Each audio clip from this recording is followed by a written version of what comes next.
Tonight on Live from the Theater Basement, our correspondent Jamie Hassabis talks about painting the Grand Canyon with artist Dawn Sutherland. Why are Grand Canyon paintings so popular? Well, that should be pretty obvious. But how do you capture something so magnificent on a canvas? And how does the light and the colors vary by season or by time of day? Well, we got the expert here to tell us all about it. That's Dawn Sutherland tonight on Live from the Theater Basement. Ever wanted to be an actor? Theatrikos has auditions every other month. Experienced actors are great. We also love discovering new talent. Aspiring actors from diverse backgrounds are encouraged to audition. Everyone is welcome at Theatrikos auditions. I'm your host, Chris Verrill. Tonight, our correspondent, Jamie Hassabis, talks with Grand Canyon artist Dawn Sutherland here on Live from the Theater Basement. Hi, Dawn. Welcome to Live Hi, from the Jamie. Theater Basement. Hi. So I have a couple questions for you during tonight's show. Great. First of all, putting up all this art that you do is just incredible. And the time that it takes, it must be a lot because it's really complex, some of the stuff you do.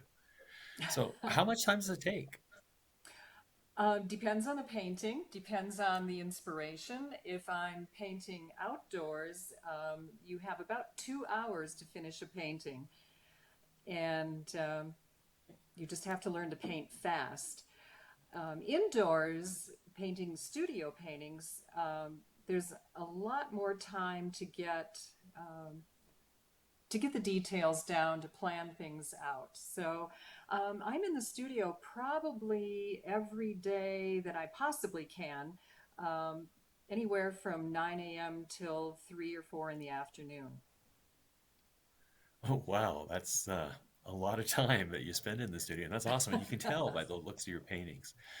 Um, with him, painting outside is also known as plein air. Can you explain what plein air is to our audience? That's right. It's a French term that's used. A lot of terms in painting come from French. It simply means painting outdoors, painting in the fresh air.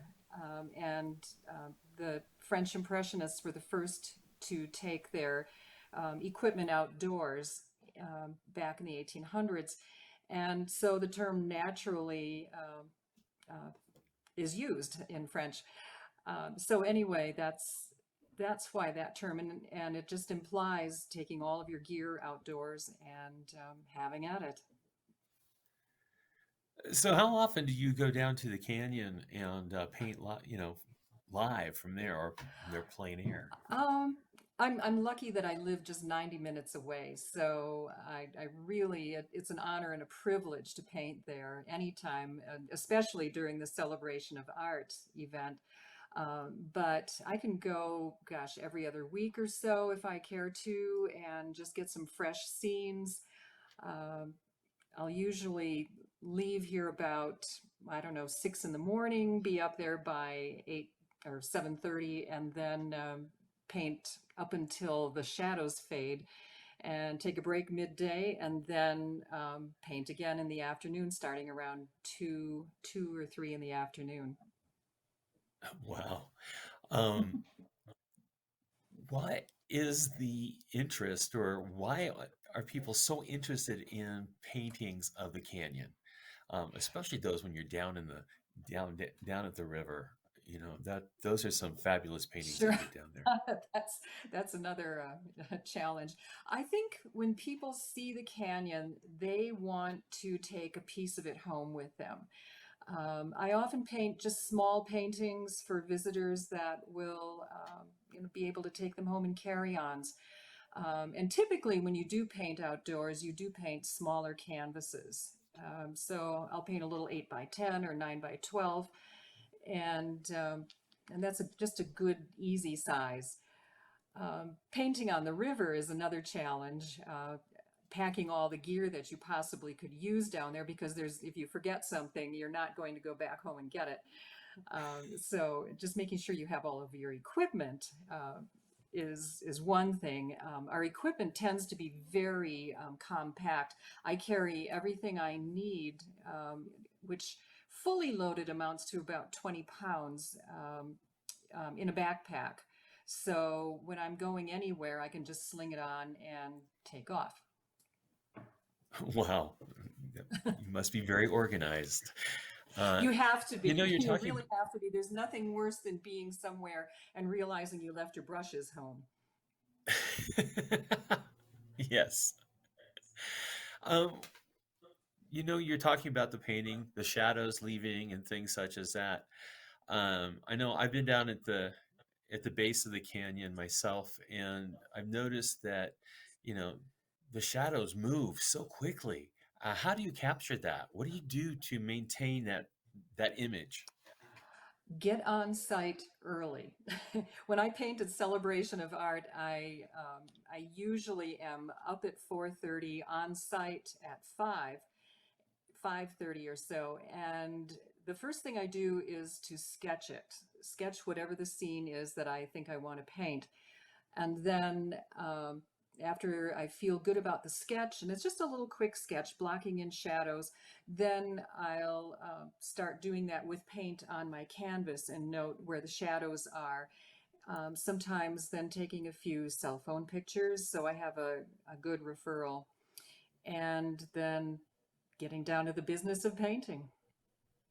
So do you take photos down there or around the canyon when you're painting in your All the studios? Do you go time. from those photos? Yeah, all the time. I always have a camera in my pocket, cell phone, whatever's handy, and constantly snapping photos. Yeah, because your images are beautiful, just like the two paintings below you. I love the one of the tower on the right. It's really Oh, yeah. gorgeous. That came from just mid-September. That was a late afternoon out at Desert View Watchtower.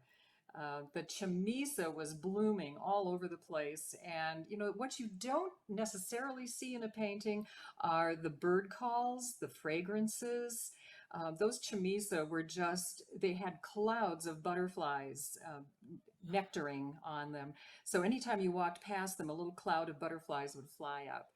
So that's part of my memory of the scene, and that's some of the benefit of painting plein air, is that you take those sights and sounds, the smells with you, and remember them as you're painting.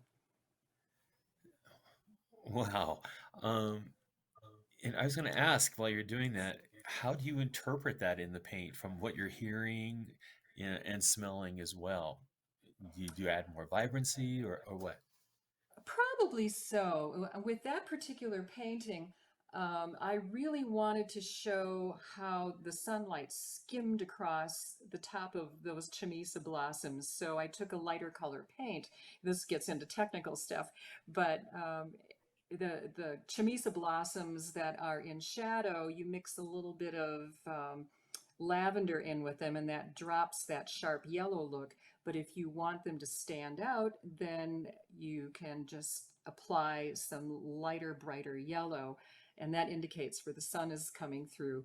Um, I probably wouldn't paint clouds of butterflies flying above them, because people wouldn't understand what that was unless they'd been there and actually witnessed it. So, but nonetheless, the enthusiasm that I felt for the excitement of seeing all those butterflies hopefully comes through in the beauty of the painting. That must have been a sight. I can imagine that, having been out there It was during the wonderful. spring of. And there were, for what it's worth, butterflies have always been a favorite topic of mine too. They were clouds of a little butterfly called an American snout, and also painted ladies. Nice. Helps to know a little bit about Dawn, nature do you when you're have any painting shows too. coming up lately? Um, I have the Prescott Plein Air Festival is coming up October 20th through 24th. So if anyone's in Prescott, we'll be about 20 of us, I think this year will be all throughout the community. I'll be doing a demonstration at Goldwater Lake on the morning of the 22nd of October.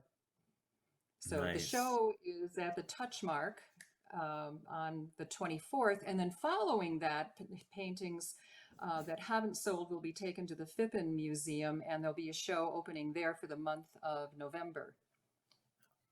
Nice. So that's kind So of exciting. where can people find your artwork? And how can they access it? They'll find it at Arizona Handmade Gallery here in Flagstaff on San Francisco Street. I have it in my backyard studio, and I always welcome people to give me a call and tell me if they want to come over and take a look. I do have paintings at El Portal Hacienda. It's a boutique hotel in Sedona. And then I'm also in Jane Hamilton Fine Art Gallery in Tucson. Oh, nice. Do you have a website that people can access as well? I sure do. You can just go to dawnsutherlandfineart.com. Wonderful. I know I've admired your work for, gosh, as long as I've known you. Thank you. You know, it just amazes me what you how you capture those images and how they are so strong, but yet there's a softness in them. And Well, thank you. My very first instructor, I still remember him saying, you can live in a world without color, but you cannot live in a world without values or a range of dark to light. So dark and light is primary, and then you just throw the color in however you wish to apply it. uh-huh.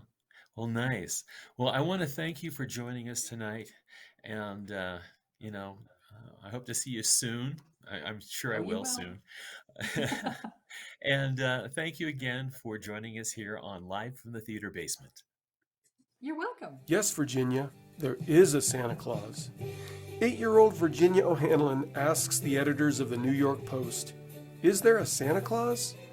Their heartwarming answer on the front page of the newspaper is part of the American Christmas tradition. Based on a true story, yes, Virginia, there is a Santa Claus playing this Christmas. Tickets now available at theatrikos.com. Our correspondent this evening, Jamie Hassabis. Thank you very much, Jamie. And our Grand Canyon painter extraordinaire is Dawn Sutherland. Look at that art sitting right behind her. Ah, amazing. You know, I'm lucky enough to have one of her pieces of art hanging in my office. It is breathtaking. Live from the theater basement, producer Linda Cetera, engineers Sam Bradbury and Matt Brewer, technician Ava Haynes and Joe Maniglia, associate producers Virginia Brown, Joe Maniglia, and Michael Roulon. Correspondents Mackenzie Chase, Jamie Hassabis, Lynn Timmons Edwards, and Sel Come Wasson. in. Crew, Bailey Cunningham, get Sam out. Dickman, Jeremy Haynes, Angela Keith, and Justin Moscow. Dramaturgy, Theatrikos Artistic Committee, Play Curation, Northern Arizona Playwriting Showcase, Executive Producer Chris Farrell. Live from the theater basement, streaming live on Sunday evenings at 7:30 p.m. and available wherever you get your podcast, is a production of Theatrikos Theatre Company in partnership with Northern Arizona Playwriting Showcase and Deuteron Films. Theatrikos Theatre Company, Flagstaff, Arizona, is the theater company of Northern Arizona and the Grand Canyon, embracing the spirit of Broadway with such wonderful shows as the heartwarming Christmas show, Yes, Virginia, There is a Santa Claus, based on a true story. And guess what? This show is running right now. You can get your tickets for this Christmas production, and our audience is socially distanced, masked, and we're requiring a vaccine to make sure that you are as safe as possible under the circumstances. Live from the theater basement, the weekly podcast streaming show from Theatrikos Theatre Company alternates between 10-minute interviews and short plays that are also 10 minutes. If you, as a listener viewer, have input, We'd love to hear from you. Email us at theater@theatrikos.com. Live from the theater basement, streaming live on Sunday evenings at 7:30 p.m. and available wherever you get your podcast, is funded in part by Creative Flagstaff, formerly the Flagstaff Arts Council, and the Arizona Community Foundation. Additional funding from the Arizona Commission on the Arts, Flagstaff 365, BBB revenue of the City of Flagstaff, Calf Country Radio, and patrons of the arts like you. Thanks for joining us tonight on Live from the Theater Basement.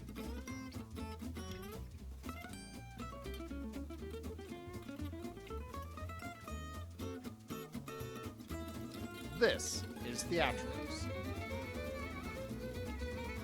Coming up next week on Live from the Theater Basement, our correspondent Lynn Timmons-Edwards talks with the Flagstaff Shakespeare Festival. November 14th at 7:30 p.m. and wherever you get your podcasts.